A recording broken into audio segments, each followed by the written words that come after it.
Alam niyo ba na ang pagkakaiba ng mayayaman at mahihirap ay hindi lamang sa halaga ng pera kundi sa kanilang pag-iisip tungkol sa pera? When we talk about income, dapat nating unawain kung saan nanggagaling ang ating kita. Are we earning from a job, a business, or investments? It's crucial to diversify our sources of income. Paano naman ang expenses? Kilalanin ang iyong mga gastos. Mag-ingat sa mga liabilities na hindi nagdadala ng kita. Many people acquire liabilities thinking they are assets. Dapat nating pag-isipan kung ano ang talagang mahalaga at kung anong mga gastos ang dapat nating bawasan. Bakit mahalaga ang savings? Ang savings ay hindi lamang para sa mga emergencies, kundi ito rin ay ang pundasyon para sa mga investments. Sa pamamagitan ng disiplina sa pag-iipon, maaari tayong makapag-invest sa mga bagay na magdadala ng kita sa hinarap. Halimbawa, kung isang tao ay nag-iipon ng maliit na bahagi ng kanyang kita bawat buwan, sa paglipas ng panahon, ito ay magiging malaking halaga na maaaring gamitin para sa investments. Mayroong 4 na quadrants kapag tayo ay nag-uusap tungkol sa investments: employee, self-employed, business owner, at investor. Ang employee ay ang unang quadrants kung saan ang mga tao ay nagtatrabaho para sa ibang tao. Sila ay may fixed income pero limitado ang kanilang time. Ang ikalawa sa quadrant ay ang self-employed. Sila ang mga may-ari ng negosyo ngunit may kontrol sa kanilang oras, pero madalas sila ay nagtatrabaho para sa kanilang negosyo. Ang ikatlong quadrant ay ang business owner. Sila ang mga may negosyo na kayang mag-operate nang hindi sila personally involved sa lahat ng aspeto. Dito nagiging mas malaya ang kanilang oras at kita.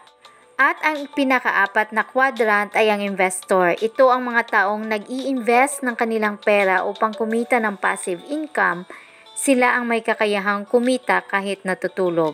Kapag sinasabi natin na passive income, ito ay income na kumikita mula sa iyong pera. While ang active income naman ay ikaw nagtatrabaho upang kumita. You must know the difference between assets and liabilities.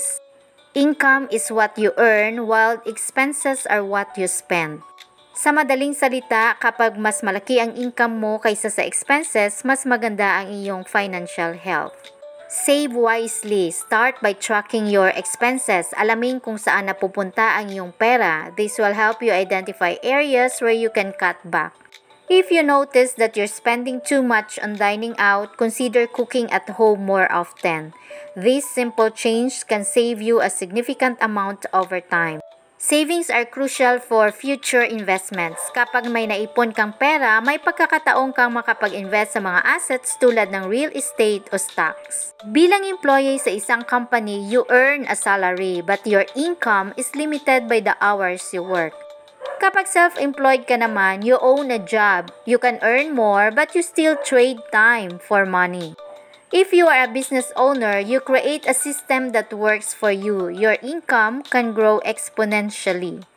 And if you are an investor, you make more money work for you through investments. This is where your true financial freedom begins. Invest time in learning about personal finance and investment strategies. You can buy books, attend online courses and seminars that can be very helpful so that you can understand more about finances. Start small. Don't wait until you have a lot of money to invest. Start with small amounts and gradually increase your investment.